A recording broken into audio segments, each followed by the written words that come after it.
Ryan's Minute modcast with his mates.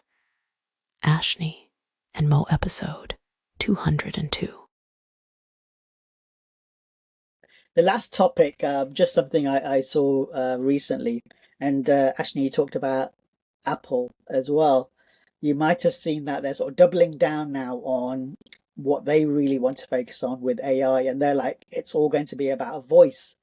And the next version of Siri that they've been talking about for forever, as we all know, is very much going to be AI integrated into not really tapping out on your keyboard at all, and actually they're integrating using Siri with all of your apps that you have, from WhatsApp to your calendars and all sorts of things.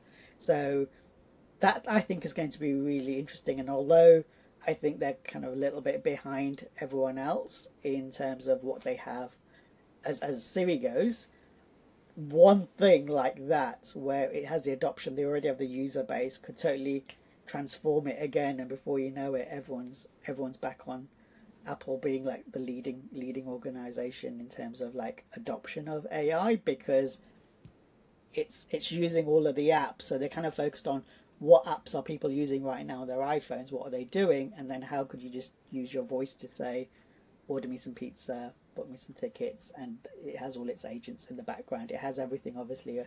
It knows about you. It has your payment details, etc. So that's going to be interesting. Like with it's going to be Apple time, so we're not quite sure when it's going to come out, but I think that could be really huge, and so I'm looking forward to that. Do either of you have any thoughts or comments on that? And if you're an Android user, obviously, apologies. An Apple user myself, so definitely team iPhone. But I think that's really interesting. To me, it almost begs the question, like, how much information is too much to share? If it's going to link in with all of your different apps and be able to, like you said, order you food, schedule appointments for you, book tickets for Reply to you, emails, yeah. like that's great. But then it also, I don't know, I feel like could lean more towards the ethical side of, are you sharing too much information with AI? Would it, come to a point where AI is almost running your whole life? What if AI started sending email responses that you didn't actually want it to? So I think it's really interesting, but I am slightly hesitant to share that much information personally. Well, I'd be like, go for it. I think that I saw things like, even in some of the, because there's other tools that are doing that, and you can use like agents right now to create the response, but then there's always a pause, and you have to sort of accept, and then it'll actually send it out. So there's still that human in the loop. But I think that's just a temporary thing, I think, before we know it, because the more it learns of your style, the how you reply in your voice, you'll be like, this is better than me. It's more And consistent. Let me do it, which kind of yeah, makes me think, okay, because everyone says, oh, then you can focus on, the more quality work. I'm like, well, what is this quality work? And you know, exactly. I've and definitely seen one or two films where AI has got to a point where it's like to send fake emails from someone and sort of taken over a whole nation.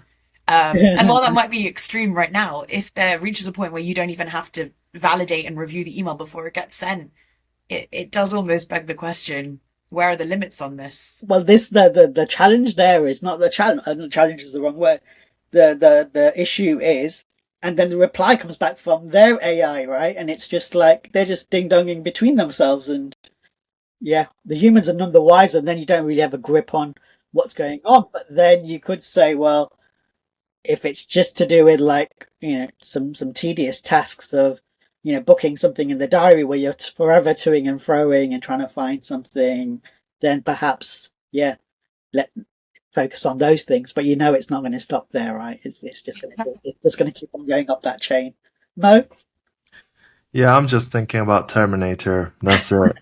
Yeah, it's concerning. Giving control and the privacy factor is quite concerning already. Of course, it's not a new thing. We had Alexa in the homes, people using it. I think Mark Zuckerberg has a home that is fully like voice activated. He's put in the technology for himself, and he likes it. And that's the new way of having a home, basically. The devices, all this stuff there. But I think it will reach a point, if we want to say sadly or whatever views we have towards it, that this will become mandatory. and it will be part of our lives, even if we want it or not, through bodies that want this to happen. And I will not say more. I think on that note, we should end it there. Thank you as always, guys, and see you again soon. Thank you Take so care. much, and Bye. congrats on 200 podcasts, Thank you. modcasts. Thank you. Thank